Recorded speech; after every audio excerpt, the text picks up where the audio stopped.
જય માતાજી। આજના વિડીયોમાં આપણે શ્રાવણ માસના શુક્રવારે કરવામાં આવતું જીવંતિકા માતાના વ્રતનો મહિમા તેમજ તેની પૂજન વિધિ, તેના નિયમ અને તેની વ્રત કથા સાંભળીશું। બોલો જીવંતિકા માતની જય। આપણા હિન્દુ ધર્મમાં વ્રત, તપ અને તહેવારોનું એક આગવું ધાર્મિક મહત્ત્વ રહેલું છે। તેમાં પણ ખાસ કરીને શ્રાવણ માસના દરેક દિવસે કોઈને કોઈ વ્રત કે પૂજનનું વિધાન દર્શાવવામાં આવ્યું છે। આ પવિત્ર માસમાં આવતા અનેક વ્રતોમાંથી માતૃશક્તિ માટે અત્યંત વિશેષ અને ફળદાયી વ્રત એટલે જીવંતિકા વ્રત। શ્રાવણ મહિનાના પ્રથમ શુક્રવારથી શરૂ થતું આ વ્રત સંતાનના દીર્ઘાયુષ્ય, ઉત્તમ સ્વાસ્થ્ય અને પરંપરાગત સૌભાગ્યની પ્રાપ્તિ કરવા માટે આ વ્રત જીવંતિકા વ્રત, જેને લોકબોલીમાં વતી વ્રત પણ કહેવામાં આવે છે, મા જીવંતિકાની આરાધના કરી તેમના આશીર્વાદ મેળવવામાં આવે છે। ધાર્મિક માન્યતા અનુસાર જીવંતિકા દેવી એ સંતાનોની રક્ષા કરનાર પ્રત્યક્ષ દેવી ગણાય છે। જીવંતિકા શબ્દનો અર્થ જ જીવન આપનારી અથવા જીવનનું રક્ષણ કરનારી થાય છે। માતા પોતાના બાળકના સુખ અને સ્વાસ્થ્ય માટે તેમજ લાંબા આયુષ્ય માટે આ વ્રત અત્યંત શ્રદ્ધાપૂર્વક કરે છે। એવી માન્યતા છે કે જે ઘરમાં જીવંતિકા માતાનું પૂજન અર્ચન થાય છે ત્યાં બાળક પર આવતી તમામ આધિ વ્યાધિ ઉપાધિઓ માતા હરી લે છે। જીવંતિકા માતા અદૃશ્ય સ્વરૂપે બાળકની ચારેય તરફથી રક્ષા કવચ બનીને રહે છે। નવપરણી સ્ત્રીઓ ઉત્તમ સંતાનની પ્રાપ્તિ માટે અને માતાઓ પોતાના સંતાનોના રક્ષણ માટે શ્રાવણ માસના શુક્રવારે આ વ્રત કરે છે। હવે આપણે સૌપ્રથમ જાણી લઈએ આ વ્રતના નિયમો વિશે।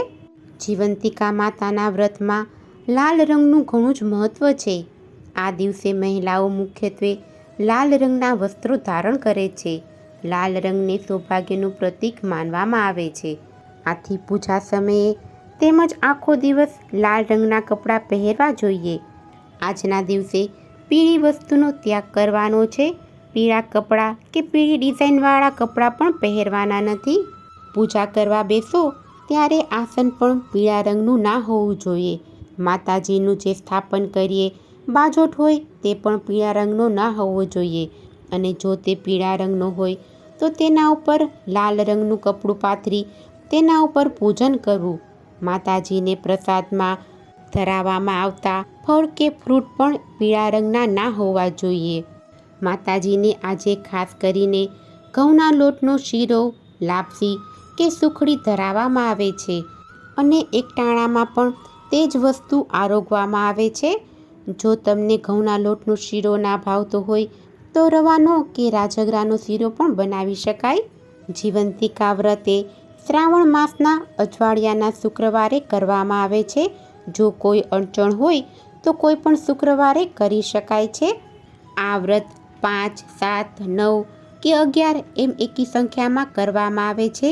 ઘણા બહેનો જીવન પર્યંત પણ આ વ્રત કરતા હોય છે। આ વ્રતમાં લાલ રંગનો ઘણો જ મહિમા છે। માતાને આ દિવસે લાલ રંગની વસ્તુ અર્પણ કરવામાં આવે છે, લાલ રંગની વસ્તુ ખાવામાં આવે છે, તેમજ લાલ રંગની વસ્તુ પહેરવામાં આવે છે। પીળા રંગની વસ્તુઓનો આ દિવસે ત્યાગ કરવો જોઈએ। માતાજીને પીળા રંગની વસ્તુ ધરાવવામાં આવતી નથી। આ વ્રત કરનાર બહેનોએ આજના દિવસે પીળા રંગના ઘરેણાં કે વસ્ત્ર ન પહેરવા। આજના દિવસે પીળા રંગના ઘરેણાં કે વસ્ત્ર પહેરવામાં આવતા નથી। જો તમે પહેરેલા હોય તો ત્યાં કંકુનો ચાંદલો કરી લેવો જોઈએ અને પછી માતાજીની પૂજા કરવી જોઈએ। આજના દિવસે વહેતા જળને ઓળંગવું નહીં, તેમજ લીલા કે પીળા મંડપ નીચે જવું નહીં। રાત્રે 12 વાગ્યા સુધીનું જાગરણ કરવું। વ્રતનો સંકલ્પ પૂરા થયે તેનું ઉજવણું કરવું। ઉજવણામાં એક સૌભાગ્યવતી સ્ત્રી, એક બાળક અને એક કુંવારિકાને જમાડવી। પોતાની અનુકૂળતા પ્રમાણે દાન પુણ્ય કરવા અને માતાજીની આરાધના કરવી। વ્રતની પૂજન વિધિ માટે શ્રાવણ માસના શુક્રવારે સવારે વહેલા ઉઠી સ્નાનાદિ નિત્યકર્મ પતાવીને મનોમન જીવંતિકા માતાનું ધ્યાન ધરી અને વ્રતનો સંકલ્પ કરવો. ત્યારબાદ એક બાજોઠ ઉપર લાલ રંગનું વસ્ત્ર પાથરીને ગંગાજળ છાંટી પવિત્ર કરવું. તેના ઉપર કળશની સ્થાપના કરવી. પછી માતાજીની સ્થાપના કરી ધૂપ દીપ નૈવેદ્યથી પૂજા કરવી, આરતી કરવી અને થાળ ધરાવો. થાળમાં માતાજીને ઘઉંના લોટનો શીરો કે લાપસીનો પ્રસાદ ધરાવો અને આ પ્રસાદ એકટાણું કરવા બેસો ત્યારે એકટાણામાં આ પ્રસાદને આરોગવો, તેનું ભોજન કરવું. આખો દિવસ કોઈની નિંદા કુથલી કરવી નહીં. માતાજીની સ્તુતિ તથા મંત્ર જાપ કરવા અને વ્રતકથા અવશ્ય સાંભળવી. ત્યારબાદ માતાજી સમક્ષ ભૂલ બદલ ક્ષમા યાચના કરવી. માતાજીને 2 હાથ જોડી અને પ્રાર્થના કરવી કે હે માતાજી, તમામ નિયમો હું સંપૂર્ણ જાણતી નથી. મારી શક્તિ અને સમજણ પ્રમાણે મેં આપનું વ્રત કર્યું છે. તેમાં કોઈ ભૂલચૂક થઈ હોય તો મને ક્ષમા કરજો અને મારી નાની એવી ભક્તિનો માં તમે સ્વીકાર કરજો. મારા ઉપર કૃપા દ્રષ્ટિ રાખજો. હે જીવંતિકામાં, મારા સંતાનો ઉપર સદાય આપના આશીર્વાદ બનાવી રાખજો. તેમને દીર્ઘાયુષ્ય આપજો, સારું સ્વાસ્થ્ય, બુદ્ધિ, સુખ અને સમૃદ્ધિ આપજો. તેમને દરેક પ્રકારના રોગ, દુઃખ, ભય, સંકટ અને અશુભ પરિસ્થિતિમાં સાથે રહેજો. મારા સમગ્ર પરિવારનું રક્ષણ અને કલ્યાણ કરજો. મારા ઘરમાં સદાય સુખ, શાંતિ, પ્રેમ, એકતા અને સમૃદ્ધિ જળવાઈ રહે એવી આપ કૃપા કરજો. માતાજીની સ્તુતિ કરીએ. તમે કોઈ ના કરે એવું કામ વણી કેરું કીધું રે. વિધાત્રી પાસે આયુષ્ય લાંબુ લખાવી લીધું રે. માતા બ્રહ્માણી કેરા વ્રત ફળ્યા એમ ફળજો રે. ખોળા પાથરી માંગુ છું માં, તમે દુઃખ હરજો રે. બોલો જીવંતિકા માતની જય. હવે આપણે જીવંતિકા માતાની વ્રતકથા સાંભળીશું. આ વ્રત શ્રાવણ માસના પહેલા શુક્રવારથી થાય છે. જો કોઈ તકલીફ હોય તો બીજા શુક્રવારથી પણ કરી શકાય છે. આ વ્રત કરનારે સવારે વહેલા ઉઠી નાહી ધોઈ લાલ વસ્ત્ર પહેરવા, 5 દિવેટનો દીવો કરી એક પાટલા ઉપર દીવો મૂકી પત્ર, પુષ્પ, ચોખા, કંકુ વગેરેથી જીવંતિકા દેવીનું પૂજન કરવું. ભક્તિભાવપૂર્વક વંદન કરી માને પ્રાર્થના કરવી. તેમની કથા વાર્તા વાંચવી. માતાજીને પ્રસાદમાં લાપસી કરી નૈવેદ્ય ધરાવવું. જમણા હાથમાં ચોખા રાખી માતાજી આગળ હૃદયની ભાવના રજૂ કરવી. પછી એ ચોખાના દાણાને ચારે દિશામાં નાખી મનનો સંકલ્પ માતાજી આગળ રજૂ કરવો. માતાજીને ધરાવેલા પ્રસાદ વ્રત કરનારે આરોગવો. એક જ સમયે પ્રસાદ લેવો. એ દિવસે પીળા વસ્ત્ર પહેરવા નહીં. ઘણા વર્ષ પહેલાં મિહિર નામનો એક રાજા થઈ ગયો. આ રાજાની રાણીનું નામ સુલક્ષણા હતું. રાજા રાણી બધે વાતે સુખી હતા, પણ તેમને એક વાતનું દુઃખ હતું. તેમના ઘેર શેર માટીની ખોટ હતી. તેમને એક પણ સંતાન હતું નહીં. તેથી રાણીબા ચિંતામાં ને ચિંતામાં સુકાતા જતા હતા. એક દિવસની વાત છે. રાણી ઉદાસ મને પોતાના ઓરડામાં બેઠી હતી. તેવામાં એક દાસી આવી ચડી. દાસી સુયાણીનું કામ કરતી હતી. એટલે ગામમાં કોઈને સુવાવડ આવે તો સૌ તેને બોલાવે. દાસી રાણીના મનની વાત ગળી ગઈ. તેણે રાણીને કહ્યું, રાણીબા, તમે આટલી બધી ચિંતા શા માટે કરો છો? તમે આજ્ઞા કરો તો હમણાં હું ઉપાય બતાવું. રાણી કહે છે, બોલ, શું ઉપાય છે? ત્યારે દાસીએ ધીમેથી રાણીના કાનમાં કહ્યું, જુઓ રાણીબા, ગામમાં એક બ્રાહ્મણીને 3જો મહિનો જાય છે. આજથી તમે સગર્ભા છો તેવો ઢોંગ કરો. પછી આગળનું કામ હું સંભાળી લઈશ. દાસીની વાત સાંભળી રાણીએ તો પ્રથમ ખચવાટ અનુભવ્યો, પણ દાસીએ તેમને કહ્યું, તમે બીઓ નહીં. આ વાતની ખબર કોઈને નહીં થાય. રાણીએ દાસીની વાત માની લીધી. પોતે ગર્ભવતી છે એવી વાત ફેલાવા માંડી. આ વાતને 7 મહિના વીતી ગયા. ત્યાં બ્રાહ્મણીએ મધરાતે દાસીને તેડાવી. મધરાતે બ્રાહ્મણીએ પુત્રને જન્મ આપ્યો. દાસી છાનીમાની આ પુત્રને લઈ અને ચાલતી થઈ ગઈ અને રાણીના ઓરડામાં પાછલી બારીએથી દાખલ થઈ બાળકને રાણીને આપ્યું. રાણી તો રાજી થઈ ગયા. સવાર થતાં આખા રાજભવનમાં આ વાત ફેલાઈ ગઈ. બધા રાજાને ત્યાં પુત્રનો જન્મ થયો એ સાંભળી અને રાજીના રેડ થઈ ગયા. જ્યારે આ બાજુ બ્રાહ્મણી પુત્ર ગુમ થતાં આંસુ સારવા લાગી. આ બ્રાહ્મણી જીવંતિકા દેવીનું વ્રત કરતી હતી, એટલે દેવી તેના બાળકનું રક્ષણ કરવા રાજભવનમાં પણ આવ્યા. સમય જતાં આ રાજકુમાર મોટો થવા લાગ્યો. તેનું નામ ભરત પાડ્યું. થોડા સમય બાદ રાજા મરણ પામ્યો, એટલે ભરતકુમાર રાજગાદીએ બેઠો. તે ઘણો દયાળુ અને ધર્મિષ્ઠ હતો. તે પ્રજાને પુત્ર સમાન ગણતો હતો.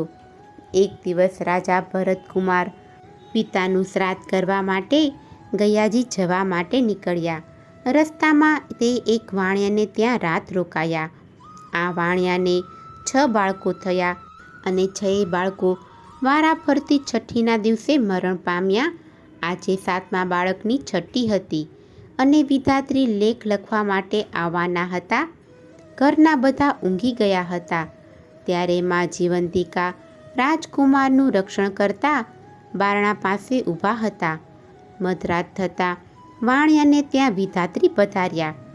એટલે જીવંતિકા માતાએ આડું ત્રિશૂળ ધર્યું અને કહ્યું, દેવી વિધાત્રી, તમે અહીં કેમ આવ્યા છો? ત્યારે વિધાત્રી દેવી કહે છે, વાણિયાના દીકરાની આજે છઠ્ઠી છે, એટલે તેના લેખ લખવા આવી છું. બહેન, લેખમાં શું લખશો? એના ભાગ્યમાં છે તે લખીશ. તે છોકરો સવારે મરણ પામશે. ત્યારે માં જીવંતિકા કહે છે, નાના વિધાત્રી, એવું તમારાથી ન લખાય. હું તમારી મોટી બહેન અહીં હાજર હોઉં અને તમે આવું અમંગળ કાર્ય ન કરી શકો. છેવટે વિધાત્રીએ જીવંતિકા માતાની વાત માની દીર્ઘાયુષ્ય લખીને ચાલતા થયા. સવાર થતાં વાણિયાએ પોતાના છોકરાને જીવતો જોયો અને તે નવાઈ પામ્યો.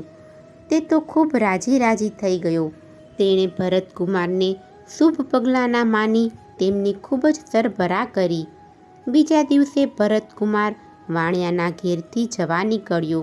વાણિયાએ તેમને કહ્યું કે જ્યારે ઘેર પાછા ફરો ત્યારે અહીં પોતાના ઘેર આવવાનો ખૂબ જ આગ્રહ કર્યો. ભરતકુમારે સારું કહી ત્યાંથી રવાના થયા. તેઓ ગયાજી પહોંચી ગયા. ત્યાં જઈ શ્રાદ્ધ કર્મ કર્યું. પિંડદાન કરવા માટે હાથ લાંબો કર્યો તો તેને એકના બદલે 2 હાથ દેખાયા. ભરતકુમાર વિચારમાં પડ્યો. તેણે પંડિતોને આનું કારણ પૂછ્યું, પરંતુ પંડિતોએ તેને કોઈ જવાબ આપી શક્યા નહીં. આમાં બીજો હાથ કોઈ દેવીના હાથ જેવો લાગતો હતો. ભરતકુમાર શ્રાદ્ધ ક્રિયા પતાવી પાછો વળ્યો. રસ્તામાં પેલું વાણિયાનું ઘર આવ્યું. ભરતકુમાર વાણિયાના ઘેર ગયો. એ દિવસે વાણિયાને ત્યાં ફરી બીજા બાળકની છઠ્ઠી હતી. મધરાત થતાં પાછા વિધાત્રી લેખ લખવા માટે આવ્યા. આ વખતે પણ માં જીવંતિકાએ તેમને રોક્યા અને આ બાળકનું દીર્ઘાયુષ્ય લખવા કહ્યું. વિધાત્રીએ તેમના કહ્યા પ્રમાણે કર્યું. લેખ લખીને આવ્યા પછી વિધાત્રીએ માને પૂછ્યું, દેવી જીવંતિકા, તમે આ વાણિયાના ઘેર કેમ પધાર્યા છો? એટલામાં રાજકુમાર ભરતની ઊંઘ ઉડી ગઈ. તેને કોઈક વાત કરી રહ્યું હોય તેમ લાગ્યું. તે ચૂપચાપ પથારીમાં પડ્યો તે વાત સાંભળવા લાગ્યો.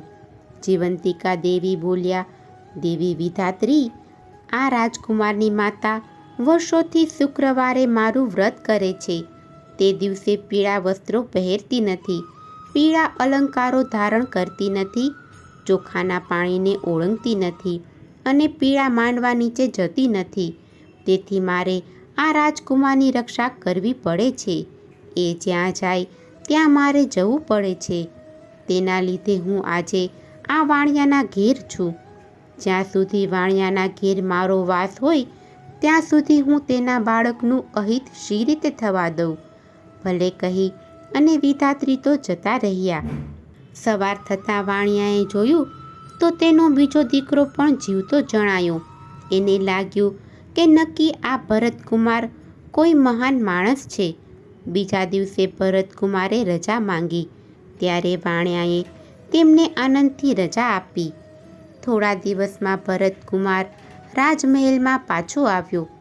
આવીને તેમણે રાણીમાને પૂછ્યું, માં, તમે કયું વ્રત કરો છો?